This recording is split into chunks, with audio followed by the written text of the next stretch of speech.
Hey, when in the world is dinner going to be ready? I'm cooking it now. It must be tough on you to do it with such a useless wife. We need to teach your wife how to behave. She's such an airhead, I don't know what to do. Is what my in-laws said as they laughed loudly. Feeling like I was at my wit's end, I decided I had to leave this house. My name is Natalie. I'm a 25-year-old housewife. Since I was young, I've always been the type to avoid conflict with others. That's why from elementary school on, I had a tendency of being a yes man to everyone with more power than me in class. I would accept anything my teachers said, even if it was unreasonable. Even though I did my best to go along with the people around me, I would just end up getting bullied instead. I always tried to make everyone happy, but I ended up catching the attention of two popular kids in my class who were leaders of opposing cliques. I ended up getting ignored by everyone and sometimes really cruelly abused. I held myself back, thinking that it would come to an end soon enough. But the harassment didn't end. I was told that I had to pick a side between the two cliques, and I was abused until I picked one. I didn't understand why I had to do something like that. It was sad and frustrating. But no matter how tough it was on me, I couldn't talk to my parents about it.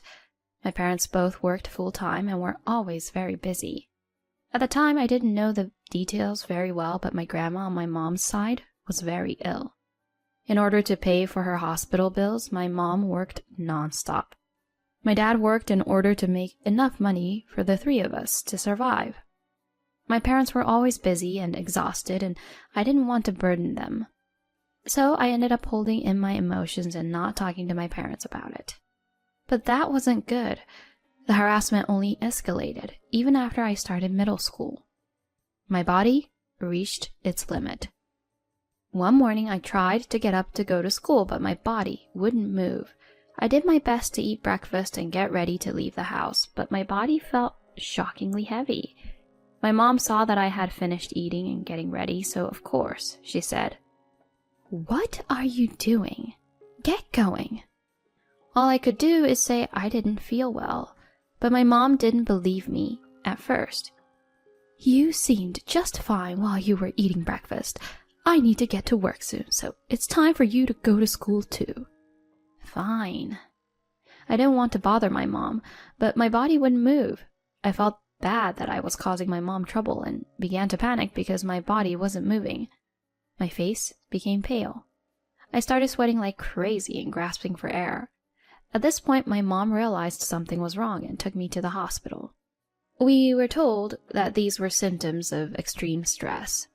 I couldn't hide it from my mom anymore, so I finally told her how I was getting harassed at school. She hugged me, crying and apologizing for not noticing that something was wrong until now. I also cried uncontrollably, regretting that I hadn't spoken to my parents about this earlier. My mom told my dad, and he also apologized for not noticing earlier. I didn't want them to apologize, so I felt sorry for making them feel guilty. But after talking to my parents about what was happening, I felt better. My parents told me I didn't have to force myself to go to school, so I rested at home for a while. Even though I was a child, I felt like I couldn't just laze around at home all day. In order to help my mom out, I began learning how to do housework. I started with cleaning and laundry, and then began learning my mom's recipes as I'd help her in the kitchen.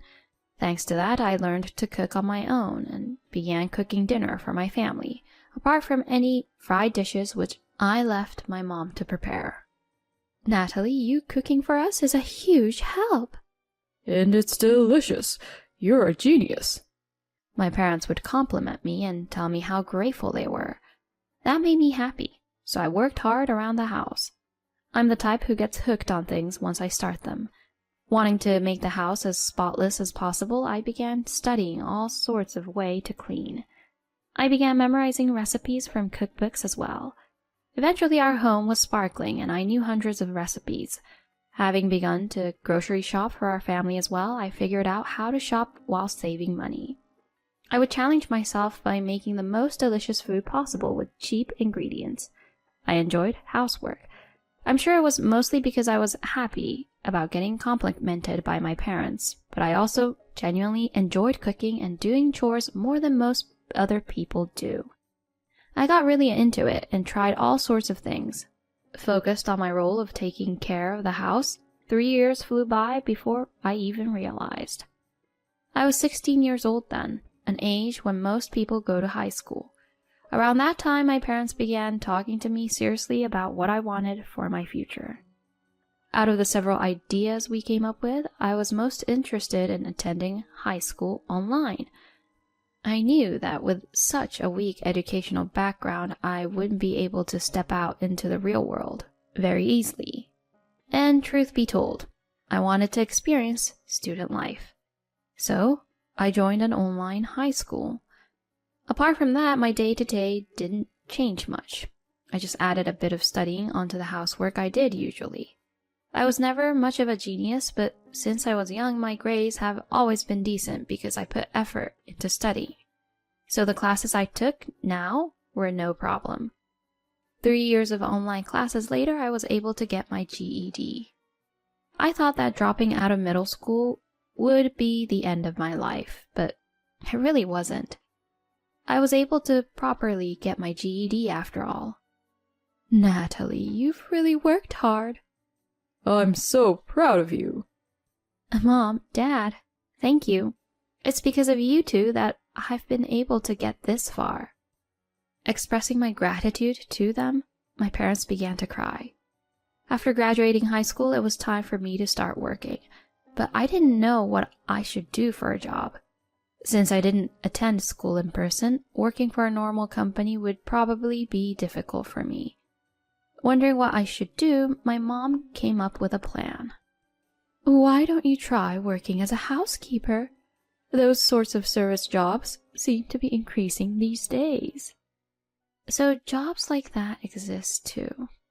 I began researching and found a few related companies that were hiring at the moment. I wasn't too picky when it came to salary or anything, so I applied immediately. I was chosen for an interview where my boss took a liking to me and I was hired almost immediately. I went to a few trainings after getting hired, but I guess my talents were pretty obvious. After all the research and practice I had done on my own, I had really become skilled. The rest of the staff were mostly housewives who were busy with their own families while I was free to work as much as I wanted, so I quickly began working full-time. I started off by following a senior employee, but once I had gotten somewhat used to the job, I was assigned tasks on my own. I'm not very good at communicating with big groups of people, but when it comes to jobs like this, where I generally communicate one-on-one with customers, I have no problem. I realized that being good at meeting others' needs is an important skill and allows you to listen properly to others' wishes. For the first time in my life, I felt like my weakness was my strength. I began approaching my job with confidence, and that brought me even better results. I had regular customers and my pay rose. I never imagined a shut-in like me would be able to work like this. I had been working for my company for 3 years when I met Dewitt. Dewitt was one of our company's customers who often chose me to clean his house. He was a bachelor with little time after work for chores, which is why he hired me to clean, do laundry, and cook. I put my all into cleaning and cooking nutritious meals for him each time. I also made sure to meal prep so he had what to eat on days I wasn't scheduled to visit. He seemed touched by my efforts and often thanked me. After about a year of being my regular customer, we had built up a good rapport. Around that time, he asked me out on a date. If it's okay with you, I'd like to meet you privately as well. Honestly, I was also interested in him, so I agreed to go on a date. Shortly after starting dating, I ended up moving in with him. After cleaning Dewitt's home for a year, I knew where everything was and was more used to his kitchen than he was. After living together 2 years, he proposed. I was incredibly happy and quickly said yes. And like that, we were engaged. My parents were also super happy, which made me feel like I was being a good daughter to them. After announcing our engagement, our families met for the first time and we had our wedding ceremony. After going on our honeymoon, we returned to our apartment and began our newlywed life. Being newlywed was super fun. Though we had lived together before, there was something exciting about being married. It was as if we were living together for the first time all over again. A year passed in the blink of an eye. We were living together happily, and I began to think it was about time for us to start a family. But our married life took a turn I didn't expect. One day, "We're going to my parents' house next week. I promised them." Promised them what? "That we'll move in with them." My husband suddenly began talking about living with his parents. I haven't heard anything about this. "That's because I'm telling you now, but it's been decided." No way. My husband told me to start packing our things. DeWitt has a demanding side to him. Something I learned about after we got married. Unable to protest, I packed up our belongings and we moved to his parents' house. Hazel, Barney, we might cause you some trouble from now on, but thank you in advance. You finally made it. We've been waiting forever. "Our maid is here. Mom, use her as much as you like. Being a maid is her strong point." I was shocked by what my husband said. How could he say something like that? And just like DeWitt had said, his parents began using me however they pleased.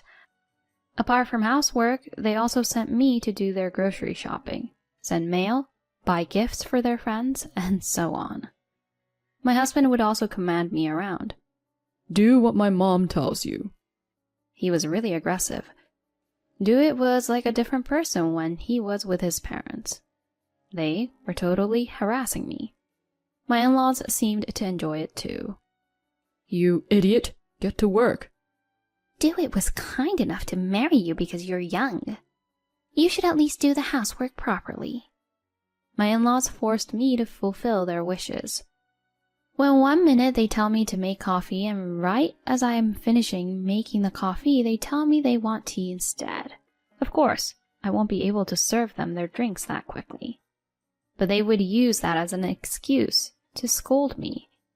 They would then tell my husband that I'm a useless wife, and he would get mad at me as well. Why did things become like this? I began regretting marrying DeWitt. It seems that DeWitt planned on moving back in with his parents after getting married from the get-go, so that his parents could use his wife as their slave. I was a young housekeeper. Since I was good at housework and young, DeWitt thought I'd fit the bill. When DeWitt and his parents told me about his plan with huge grins on their faces, I was shocked. I wanted to run away. But after getting married, I became a housewife. Even if I ran away, I didn't have a job. The abuse from my in-laws really took a toll on me mentally. Around that time, my in-laws began pressuring me that it was time for me to have kids. When you're under that much pressure, you become unable to do things you usually can. And I knew that if I did have a child, I'd never be able to escape that house. The idea that I'd have to spend the rest of my life with that family was unbearable. They continued to take advantage of me. Hey, when in the world is dinner going to be ready?" I'm cooking it now. It must be tough on you, DeWitt, with such a useless wife. "We need to teach your wife how to behave." "She's such an airhead. I don't know what to do," is what my in-laws said as they laughed loudly. I cooked in a rush. Until just a bit earlier, they told me they wanted to eat meat, but as soon as I finished cooking, they suddenly told me they wanted fish instead, and sent me to the supermarket a second time. Of course, they said it's all my fault that dinner was taking time. Just as I was about to serve dinner, the three of them suddenly began preparing to leave the house. Huh? Where are you going?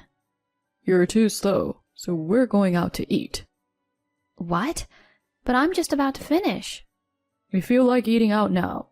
We don't need what you cooked anymore." They left the house with smiles on their faces. What? Even though I went through all that effort to cook? The 2 meals they had made me cook sat on the kitchen counter. 4 servings. As I stared at the food, tears began pouring down my face. Feeling I was at my limit, I decided I had to leave this house. Things proceeded quickly. I packed my bags before my husband and in-laws returned home. I'm not the type who shops for myself much, but even I was surprised when it only took me 10 minutes to pack all my things. What took me the most time was pouring the meals I had just cooked into Tupperware containers. I didn't want the food I had put so much effort into cooking to just be thrown away, so I thought I'd take them with me. As soon as I finished packing my things, I went to my parents. I had called my parents on the way, so they greeted me warmly as soon as I arrived. You've been through a lot. Hearing those words, I felt my heart burst from all the emotions I had been holding in this whole time, and I began sobbing. Though the situation was slightly different, I felt just like I did when I hadn't turned to my parents when I was bullied in school. I was an adult, but I made the same mistake as before. Comforted by my parents, my heart finally calmed down. My husband began ringing me furiously, but I ignored him and relaxed at my parents.